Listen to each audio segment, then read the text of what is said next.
section of society. If you can do these two things, it is acceptable to them. So what else? So in the interview, sir, when we go there, sir, so they ask us the rapid fire rounds. In that they ask 6, 7 or 8 questions. Right. So then the answering all those questions are necessary? No, sir? not necessary. Sir, in my... You're not God Almighty. Are you God? No, sir. What are you? A human being? Yes, sir. Human beings make mistakes.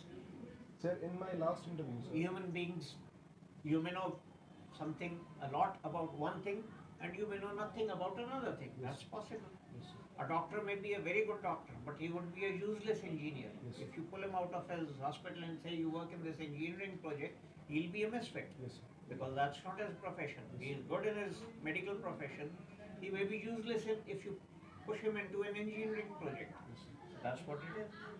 So don't worry if you are unable to answer 1 or 2 or 3 questions. That's fine. That's acceptable. So we can ask the interviewer officer to repeat those questions? Yes, definitely. If he asks a question, you haven't heard it, or you have heard it but you haven't understood it, definitely you can ask him to repeat the question. You can tell him, sir, I have not understood your question. Can you repeat it again, or can you explain your question again? He'll do it. Sir, There's no harm in asking him. last time, sir, when the rapid fire round was asked to me, sir, I was conference out, sir, last time. So, sir, in that, sir, he asked me 7 or 8 questions, I think, in which 4 of them I was answered to. I answered in a correct sequence, sir, but the rest I forgot. So then I asked him to repeat, so he repeated. Yes, So you can do that. I was asking, sir, does that reduce our marks, or there's the negative imprint on the interview's mind? Yeah, I've just told you. The interviewing officer is also a human being, and the person being interviewed is also a human being.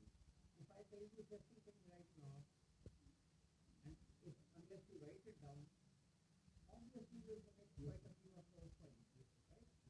So don't worry about it. So don't expect me to remember all 8 points or all 8 questions.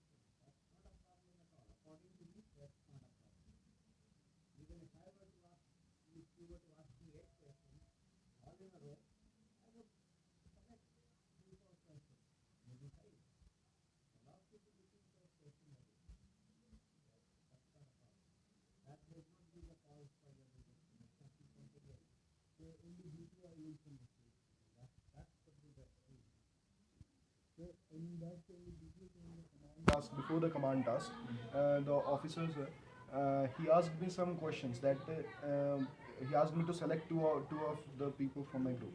So I selected them. He asked me the reason. So I told him that one was experienced, as he was from the RIMC, and the other was my friend, sir, because his chest number was next to me. That is where you faltered. If you select somebody because he is your friend, that's not a wise decision. You've got to select somebody who's competent, who you feel will be able to deliver.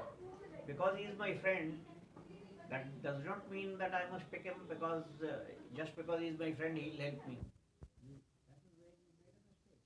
You don't have to say मेरा रिश्तेदार लगता है तुम्हारे रिश्तेदार है मोटा छाप है तो will you take it? No sir. Let's say you're the prime minister and you have to pick somebody to become the education minister. आपका रिश्तेदार है मोटा छाप. You cannot even write his name. Will you pick him up because he is your friend or your relative? That is a wrong decision actually. You got to pick. जिसका भी नाम लिया, if he asks you, why did you take this guy? Your answer should be, I have seen command task कब होता है, उससे पहले बहुत सारे outdoor हो चुके होते हैं. You know, I've been observing in all those your PGP, HGP, and snake race and all those. I found this man to be very, very enthusiastic, very active. All his